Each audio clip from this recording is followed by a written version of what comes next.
now, live at 8. ආයුබෝවන් එක්වන් අදත් ඇත දැනගන්න ලංකාවේ අංක 1 සමබර ප්‍රවෘත්ති විකාශය live at 8 සමගින්. අද ඔබ හමුවන මම චන්දන ජයසිංහ. මම චවිකා ගුණසේකර. මුල්ම අවධානය දවසේ ප්‍රධාන පුවත් සිරස්තල. රාජ්‍යන්හි අභ්‍යන්තර කටයුතු වලට මැදිහත් නොවන්න ජනපති එක්සත් ජාතීන්ගෙන් ඉල්ලයි. විපක්ෂයේ දැඩි විරෝධයේ මැද 20 වෙනි සංශෝධනයේ පාර්ලිමේන්තුවට මේ උත්තරීතර සභාවට ඒක රීති ප්‍රශ්නයක් නෙමෙයි. මේ පිස්සෝ ටික විශ්සේපා කියනවා. 20 අභියෝගයට ලක් කරමින් ශ්‍රේෂ්ඨාධිකරණයට පෙත්සමක්.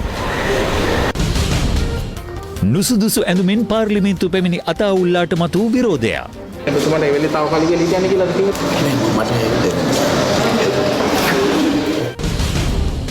පාස්කු කොමිසමේ වැඩපිළිවෙල ගැන සතුටුයි. අද රදගුරු කියයි. අපි සතුරු වෙනවා පාස්කු කොමිසම ගෙන යන වැඩපිළිවෙල ගැන සන්තෝෂයි. මෛත්‍රීට සහ රනිල්ට පාස්කු කොමිසමෙන් දින නියම කරයි. ආන විලුන්දාව සිද්ධියට ඇමති සනත් නිශාන්තගේ සොයුරා රිමාන්ඩ්. හෙට සිට බස් ප්‍රමුඛතා මංතීරුවේ තවත් වෙනසක්.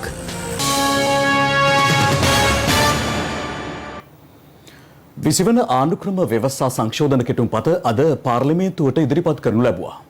කෙසේ වෙතත් එම කෙටුම්පත ඉදිරිපත් කිරීමට එරෙහිව විපක්ෂ නෙල්ල වූයේ දැඩි විරෝධයක්. ආණ්ඩුක්‍රම ව්‍යවස්ථාවේ 20 වෙනි සංශෝධන පනත් කෙටුම්පත අද පාර්ලිමේන්තුව හමුවට ඉදිරිපත් කළේ අධිකාරණ අමාත්‍ය අලි සබ්රි මහතායි. අධිකාරණ අමාත්‍යවරයා මේ පනත් කෙටුම්පත ඉදිරිපත් කිරීමට පෙර සිටම විපක්ෂ මන්ත්‍රීවරුන් විරෝධතාවයකට සූදානම් වී සිටියා. අද දින ප්‍රධාන වැඩ කටයුතු 50 කෙටුම්පත් පිළිගැනීම පිළිබඳව දැනුම් දීම. ඔව් ඉදිරිපත් කරනවා විපක්ෂ ናයකතුමා. අද දින අපේ රටේ ප්‍රජාතන්ත්‍රවාදී දේශපාලන ඉතිහාසයේ අන්ධකාරම දවස. උත්තරීතර පාර්ලිමේන්තුවට උත්තරීතර නොවන 20 වෙනි සංශෝධන ඉදිරිපත් කරන්නට මේ රජය කටයුතු කරනවා. රීති ප්‍රශ්නයක් නෑ. අධිකරණ අමාත්‍යතුමා. ශ්‍රී ලංකා ප්‍රජාතන්ත්‍රවාදී ජනරජයේ ආණ්ඩුක්‍රම ව්‍යවස්ථාවේ සංශෝධනය කිරීම සඳහා වූ 20 වන සංශෝධනයේ කෙටුම්පත මම ඉදිරිපත් කරනවා. හරි. දැන් ඔබතුමාලා ඉඳගත්තා නම් හොඳයි. අගමැතිතුමා මොනවද කියන්නේ කියලා අහගන්න. බෑනේ you are shouting. විපක්ෂ නායකතුමා ඉඳගන්න. අගමැතිතුමා උත්තර දෙන්න හදන්නේ. බන්දුල ගුණවර්ධන අමතුමා කතා කරගෙන යන්න. හරි අවශ්‍ය මේ 69 ලක්ෂයක ජනවරමෙන් ගෝඨාභය රාජපක්ෂ ජනාධිපතිතුමා භාරකාර ආණ්ඩුවක් යටතේ මේ රට ආණ්ඩුකරණය කරන විට මේක විශ්සේපා කියනවා. මඩම් ප්ලීස්. මේ උත්තරීතර සභාවට උත්තරීතර නොවන 20 වෙනි සංශෝධනය ගෙනල්ලා මේ රටේ යහපත් රාජපාලනය දෙසා ඒක රීති ප්‍රශ්නයක් නෙමෙයි. කරුණාකරලා ඔබතුමා කතා කරගෙන යන්න. මම කොහොමද කතා කරන්නේ? ඔබතුමා කතා කරගෙන යන්න. එතුමාට අවස්ථාව දුන්නා. එතුමා රීති ප්‍රශ්නයක් ඉදිරිපත් කරේ නැහනේ. මේ රටේ ජනතාව වෙනුවෙන් ජනතා පරමාධිපත්‍යය ජනතා ස්වෛරීත්වය ආරක්ෂා කිරීම සඳහා මේ ස්වාධීන කොමිෂන් සභාව රැක දෙන්න. හරි ඒක විවාදයේදී ගන්න. ඒක මේ පනත විවාදයේදී ගන්න. ඒක ප්‍රජාතන්ත්‍ර විරෝධී. හරි. මොකද්ද මේ තේරුම? පින්තූරක. ඇයි කැමරාව නැත්තේ? ඔවුන් ආණ්ඩුව කරන සමයේ විශ්වාසභංග යෝජනා අරගෙන ආපු විදිය අපි මතක් කරන්න ඕනේ.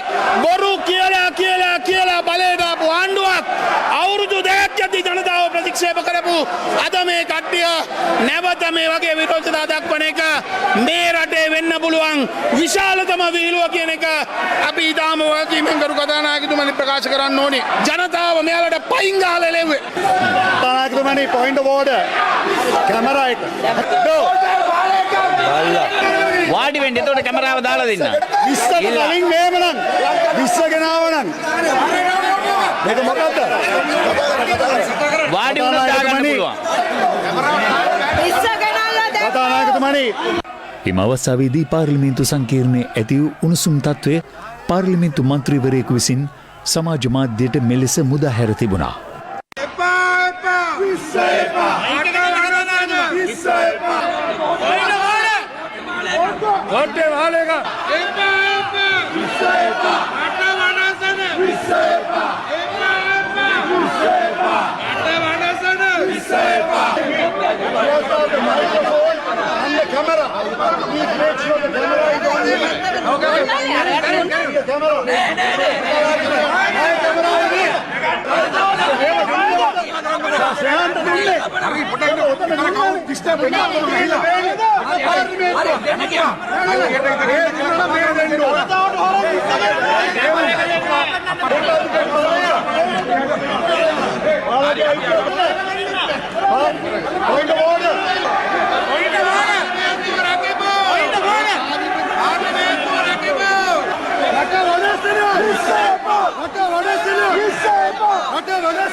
මෙතන කරන විරෝධය අගමැතිවරයාගේ අයිතිවාසිකම් මේ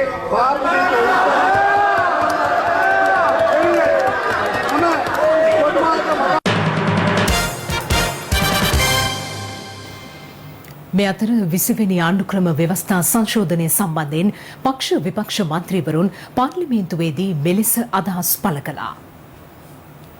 මෙයාලට මේක පරාජය කරන්න ඕන නම් තුනෙන් දෙකක බලයක් ලබා ගැනීම කළ යුතුයි. මේ ක්‍රම දෙකම අනුගමනය කරන්නේ නැතුව මහ ජනතාවගේ මුදල් කාබාසිනිය කරලා අර පාර්ලිමේන්තුව අකර්මණ්‍ය කරන්න එනවනම් ඒක අපි කිසිසේත්ම අනුමත කරන්නේ නැහැ. විපක්ෂ නායකතුමා මැරිලා තිබ්බතුනේ. නායකතුමනි පොයින්ට් ඔෆ් ඕඩර්. කැමරා එක. කැමරාව දාන්න. කතා කරනවා ඉතින් කැමරාව දාන්න. විශ්ස ගෙනල්ලා දැන්ම. වාඩි වෙන්න එතකොට කැමරාව දාලා දෙන්න. කැමරාව දිගටම මට ඕනේ. ඒක මගේ අයිතියක්. මට ඒ අයිතිය දෙන්න. ශ්‍රේයන්ට දුන්නේ. දෙකක් තියෙන්න බෑනේ. එක පාර්ලිමේන්තුවක්. මේක පේනවා. ඒකාධිපති බලය. ඔයාලගේ අයිතිය තෝම්මයි නැති වෙන්නේ. අගමැතිතුමනි අද මෙතන කරන විරෝධය අද ඔබතුමා වෙනුවෙන් මෙතන ඉන්න ආණ්ඩු පක්ෂ මන්ත්‍රීවරු වෙනුවෙන් තමයි අද විපක්ෂයේ මේ සටන ගෙනියන්නේ. එහෙම නැතුව අපේ අයිතිය වෙනුවෙන් නෙවෙයි. අද අපි කෙටුම්පත පාර්ලිමේන්තුවේ සභාගත කරා විතරයි. මේකට මේ ශ්‍රේෂ්ඨාධිකරණයට ගිහිල්ලා මේකේ වැරද්දක් තියෙනවා නම් නඩු දාන්න පුළුවන්. ශ්‍රේෂ්ඨාධිකරණයේ තීන්දුව දුන්නත් අපිට මේක ගෙන්න බෑ. පාර්ලිමේන්තුවේ විවාද කරලා මේක ඡන්දයකට යනවා. එතෙන්දී ඔබතුමාලට තියෙනවා නම් යම් සංශෝධනයක් ගේන්න මේ වගේ විහිළුවට ලක් කරන්නේ නැතුව අපි දෙකොල්ල අතර සංවාදයක් ගිහිල්ලා හොඳ යෝජනා ඇතුළත් කරගෙන වැරදි යෝජනා ඉවත් කරගෙන අපි හොඳ තැනකට එන්න තමුන්නාසලා කටයුතු කරන්න කියන ඉල්ලීම කරනවා. කැමරාව දෙන්න කියන්න කැමරාව ඕනනේ. ගරු කතානායකතුමනේ මම මහින්දානන්ද අලුත්ගමගේ මැතිතුමාගෙන් අහනවා අගමැති මහින්ද රාජපක්ෂ මහත්තයාගේ බලය නැති කරවල තුමා කැමතිද? අපි නම් කැමති නෑ. මම මරික්කා රාජ්‍යාර්ථ කියනවා කාගේ බලය ඉවත් කරත් මහින්ද රාජපක්ෂගේ බලය ඉවත් කරන්න බෑ කියන එක මතක තියාගන්න. අපි මහින්ද මහත්තයාව බලා ගන්නම්. මොකද්ද මේ විපක්ෂේ කැමරා එක පොඩ්ඩක් දෙන්න බැරිද? පේන්නේ නෑ. මොකද්ද මේ? අපි ඔබත් එක්ක රණ්ඩු වෙන්න ගියේ නෑ. රණ්ඩු වුණොත් අපිට 150යි ඔයගලන්ට 50යි. 3ට 1යි. හොඳට මතක තියාගන්න. ගෝඨාභය රාජපක්ෂ ජනාධිපතිතුමාගේ පාලන කාලේ මහින්ද රාජපක්ෂ අගමැතිතුමාගේ පාලන කාලේ මේ රට රහිත කර කිසි දෙයක් වෙන්න ඉඩ දෙන්නේ නෑ. ඔය බෝඩ් අල්ලපු අයගෙන් දැනට 17 දෙනෙක් කතා කරලා ඉවරයි මේ පැත්තට එන්න. ඔය වැඩිම බෝඩ් අල්ලගෙන වැඩිම ඔළුවේ බඳන් ඉඳියා නේද? එයා තමයි හොඳම ඇමතිකම අපෙන් ඉල්ලන්නේ. දැනට 17යි. අපි බලන්නේ රවුම් ගානකින් ඉවර කරන්න 20න් මේක. 20ට 20ක් ගන්නවා. මේ සභාවේ මීට පෙර ප්‍රශ්නයක් මතු වුණා මන්ත්‍රීවරු තමන්ට කැමරාව යොමු කර ගැනීම සඳහා ඉතා උනන්දුවෙන් කටයුතු කළා. මම ඔබතුමාට සිහිපත් කරනවා ගරු විජේමු ලොකු බණ්ඩාර කතානායකතුමාගේ කාලේ සභාව තුළ යම්කිසි අර්බුදකාරී තත්ත්වයක් ඇති වෙච්ච වෙලාවට කැමරාව යොමු විය යුත්තේ කතානායකවරයා දෙසට හෝ සෙන්කෝලේ දෙසට කියලා තීන්දුවක් ගැනුණා. ඒ තීන්දුව ප්‍රකාරව තමයි කැමරාව මේ විදිහට කටයුතු කරන්නේ. ඒ නිසා පොඩි ළමයි වගේ විශ්සාල්ලගෙන නටුවට ඒගොල්ලෝ ඉල්ලන විදිහට කැමරාව දිය යුතු නෑ. මේ 20 වෙනි සංශෝධනය හරහා ජනතා පරමාධිපත්‍ය ජනතා ස්වෛරීත්වය ගරු අග්‍රාමාත්‍යතුමා පොඩ්ඩක් ඉන්න ඔබතුමා වෙනුවෙන් මම කතා කරනවා. පොඩ්ඩක් ඉන්න. නෑ ඔබතුමා වෙනුවෙන් මම කතා කරනවා. මම පැහැදිලිවම කියන්න කැමතියි ඇමතිකම් වලට වරදාන වලට වරප්‍රසාද වලට මුදලට පාවා දෙන කිසිම පුද්ගලෙක් සමගි ජන බලවේගයෙන් නැtei කියන එක මම මේ අවස්ථාවේ කියන්නට කැමතියි.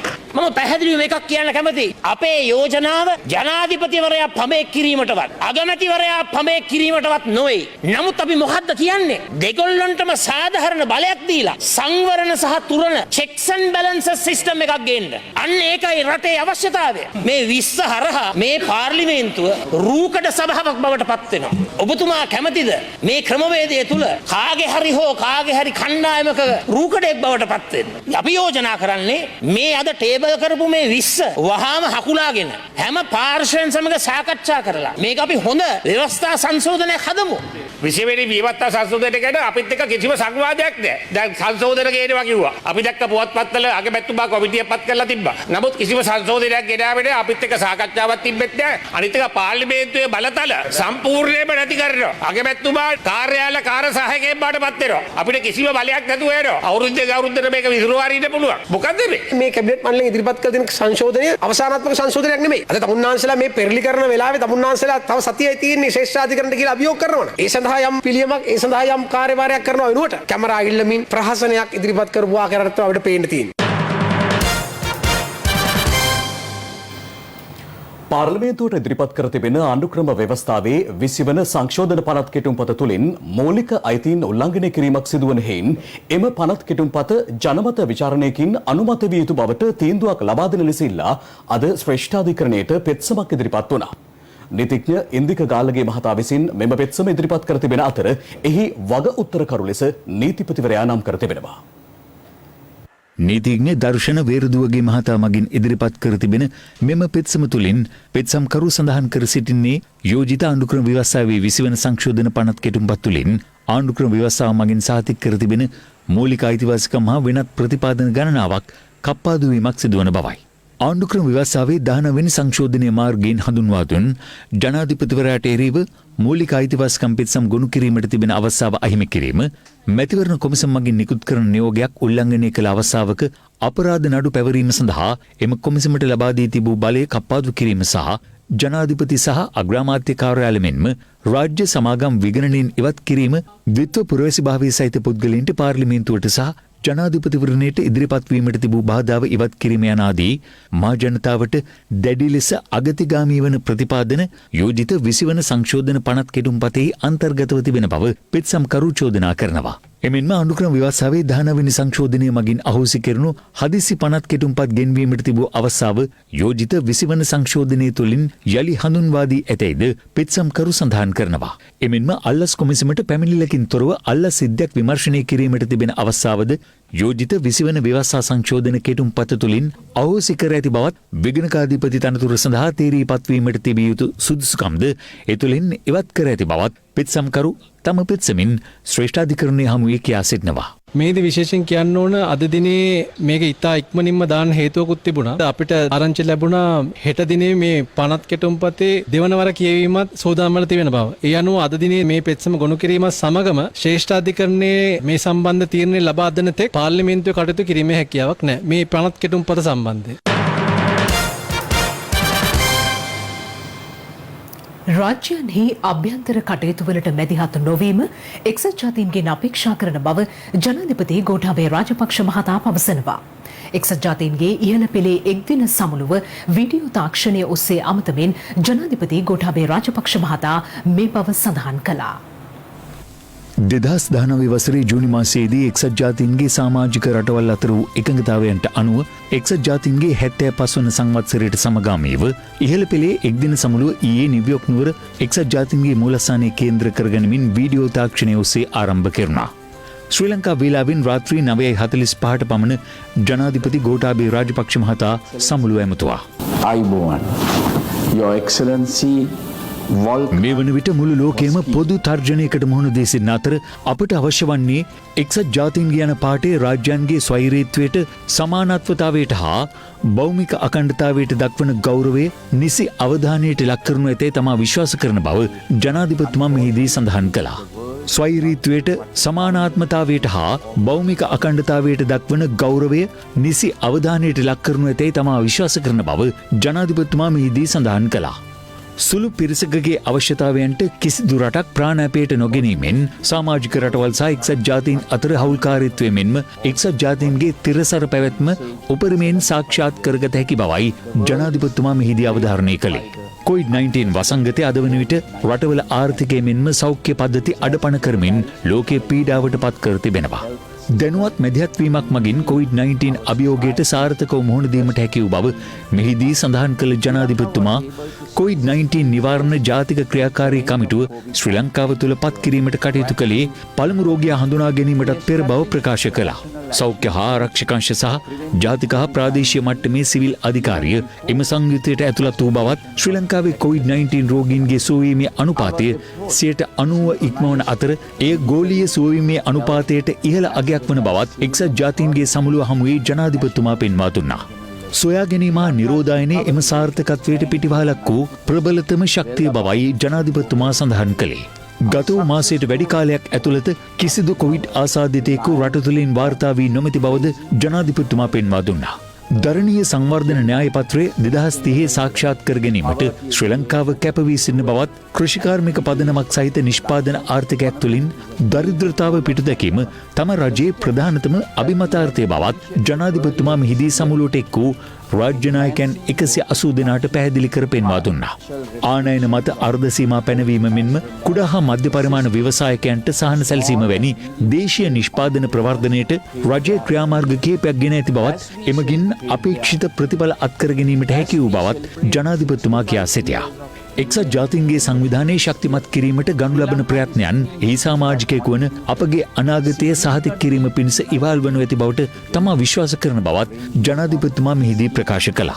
එක්සත් ජාතීන්ගේ සංවිධානයේ ශක්තිමත් කිරීමට ගනු ලබන ප්‍රයත්නයන් එහි සමාජිකයෙකු වන අපගේ අනාගතය සහතික කිරීම පිණිස ඉවහල් වනු ඇති බවට තමා විශ්වාස කරන බවත් ජනාධිපතිතුමා මෙහිදී ප්‍රකාශ කළා. මහා මණ්ඩල 75 වන සැසිවාරයේ සභාපති ධුරයට තේරීපත් වූ වොල්කන් බොස්කිර් මහතාට තම සුභාශිංසනය කිරීමට ජනාධිපති ගෝඨාභය රාජපක්ෂ මහතා මෙහිදී අමතක කළේ නැහැ.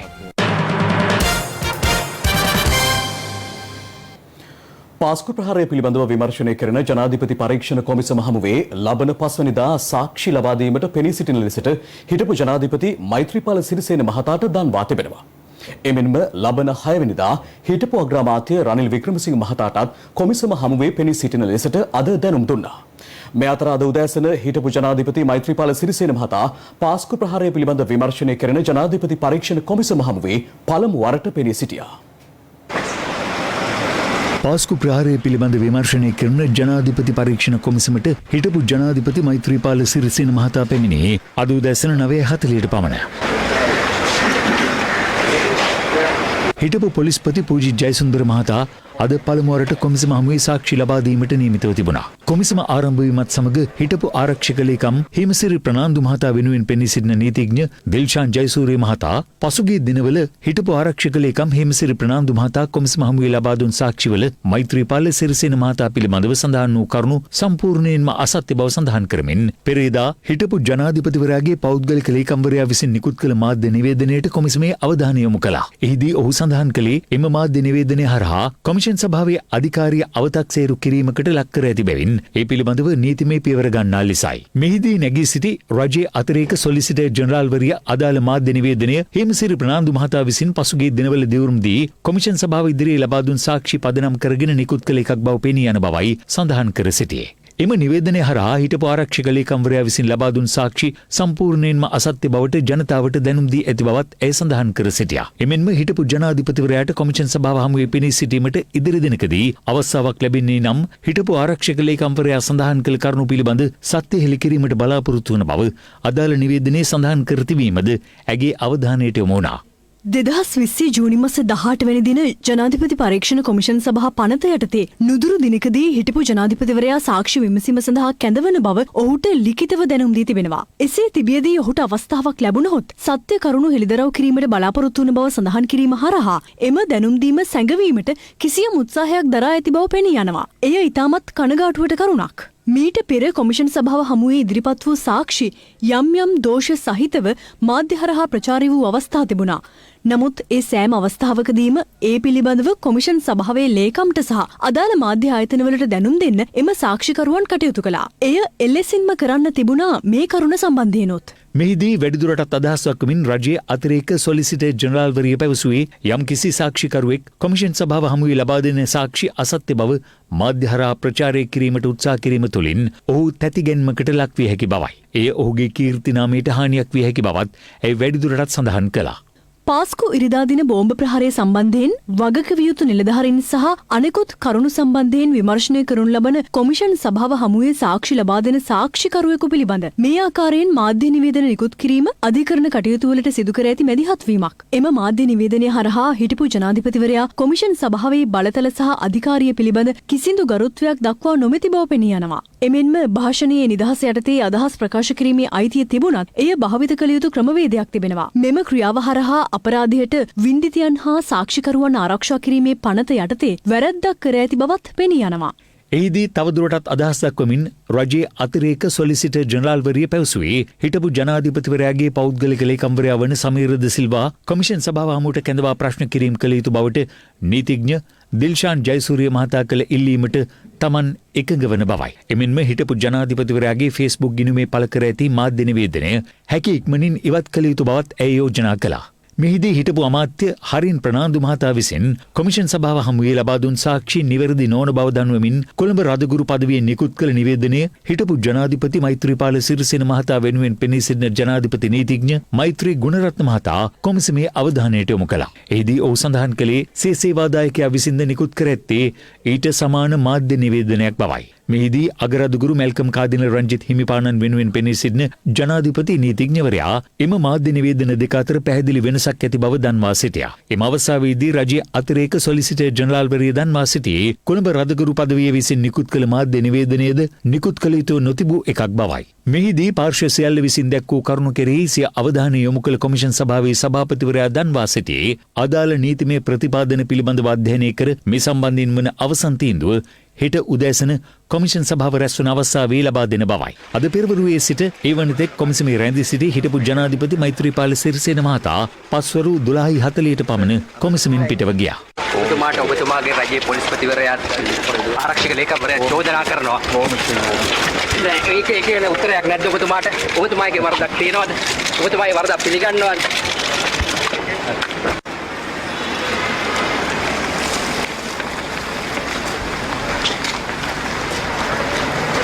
ඉන් අනතුරුව පාස්කු ප්‍රහාරයේ සිදුවන අවස්ථාවේ මෙරට පොලිස්පතිවරයා ලෙස කටයුතු කළ හිටපු පොලිස්පති පූජි ජයසුන්දර මහතාගෙන් කොමිසම පළමු වතාවට සාක්ෂි විමසීම ආරම්භ කළා. මේ අතර පාස්කු ප්‍රහාරය සම්බන්ධයෙන් සිදුවන විමර්ශන සම්බන්ධයෙන් අගරදුගුරු මැල්කම් කාදිනල් රංජිත් හිමිපාණන් මෙන්ම විපක්ෂ නායක සජිත් ප්‍රේමදාස මහතාද අදහස් පළ කළා. අපි සතුරු වෙනවා පාස්කු කොමිසම ගෙන යන වැඩ පිළිවෙල ගැන සන්තෝෂයි. ඒගොල්ලෝ ධර්මයක් ඉෂ්ට වෙයි කියලා ඔබ වහන්සේට අපි විශ්වාස කරනවා. මම විශ්වාස කරනවා මොකද ඒගොල්ලෝ අවංකවම මේ කාරණාව හොයලා බලමින් කටයුතු කරනවා කියලා පේනවා. ජනාධිපතිතුමා හිටපු ආවාද කොමිසමට. ඉතින් මෛත්‍රීපාල සිරිසේන මහතා. ඒක මම දන්නේ නැහනේ. අපිට කිව්වේ නැහැ තාම ඒ කියන්නේ. ඔබ වහන්සේලා ඉදිරියට ප්‍රකාශයක් කරනවාද මේ කොමිසම සම්බන්ධයෙන්? නෑ මම මේ කොමිසමේ වාර්තාව වෙනකන් අපි බලාගෙන ඉන්නවා. වාර්තාවට පස්සේ තමයි අපි කියන දෙයක් කියන්නේ. වශයෙන්ම මේ පාස්කු ප්‍රහාරයක් සමග නිර්මාණය වුණු ඒ ව්‍යාකූලත්වය තුළ අපේ රටේ පැහැදිලි නායකත්වයක් නිර්මාණය වුණේ නැහැ. ඒ බරපතල ඛේදවාචකය වළක්වන්නට, ඒ වගේම ඛේදවාචක සිදුවීමෙන් පසුව ගත යුතු පිළියම් ගැනීමේදී අඩුපාඩු වුණුකම් රැසක් අපි හැමෝම ඒවෙන් පාඩම් ඉගෙන ගන්නට ඕනේ. පාඩම් ඉගෙනගෙන ශක්තිමත් ජාතික ආරක්ෂක යාන්ත්‍රණයක් අපේ රටේ ස්ථාපනය කරන්න ඕනේ. This is Live at 8. දැන් තවත් දේශීය පොත් කිහිපයක්. පාර්ලිමේන්තු සභාවට නොගැලපෙන ඇඳුමකින් සැරසී පාර්ලිමේන්තුවට පැමිණි පාර්ලිමේන්තු මන්ත්‍රී අතාඋල්ලා මහතාට අද සභාගැබෙන් ඉවත් වීමට සිදු වුණා. ඒ අතාඋල්ලා මහතාට විපක්ෂයේ මන්ත්‍රීවරුන් දැඩි විරෝධයක් පළ කිරීමත් සමගයි. ආණ්ඩුක්‍රම ව්‍යවස්ථාවේ 20 වෙනි සංශෝධන කෙටුම්පත සභාවට ඉදිරිපත් කර ඒ පිළිබඳව සභාව උණුසුම්ව පැවති පසුබිමක අතාඋල්ලා මහතා මෙම ඇඳුමෙන් සැරසී සභාගැබට පැමිණියා. එම අවස්ථාවේ ඔහු එහි බොත්තම් පියවාද තිබුණේ නැහැ. ඒ දුටු විපක්ෂයේ මන්ත්‍රීවරුන් මෙලෙස විරෝධය පළ කළා.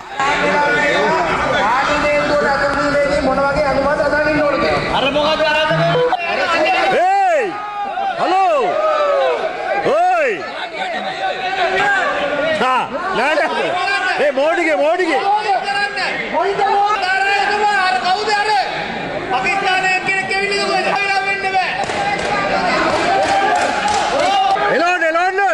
ස්ථාවර නියෝග යටතේ බොහොම පැහැදිලිවම සඳහන් වෙලා තියෙනවා පාර්ලිමේන්තුවට ඇතුල් වීමේදී මොන වගේ ඇඳුමක්ද අඳන් ඉන්න ඕන කියලා. අපේ ආගර ආතවුල්ල මහත්තයා මොකද්ද අඳන් ඉන්න ජැකට් එක? මේවා අඳගෙන යනවා පාර්ලිමේන්තුවට. අර මොකද්ද අඳන් ආවිල්ලා තියෙන්නේ? මොකද්ද?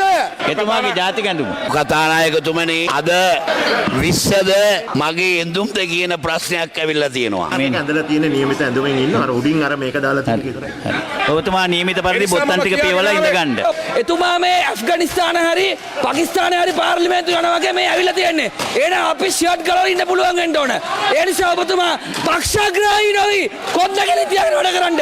ඔබතුමා පැහැදිලිව දන්නා පාර්ලිමේන්තු සම්ප්‍රදාය මේක එක රටක එක නීතියද? අපි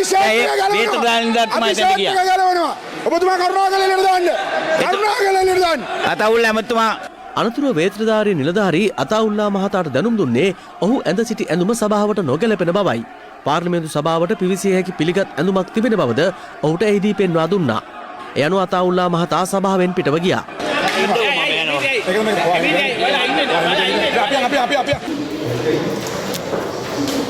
මේ අතර තමන් මුහුණ දුන් සිද්ධිය පිළිබඳව අතාඋල්ලා මහතා මෙලෙස අදහස් පළ කළා.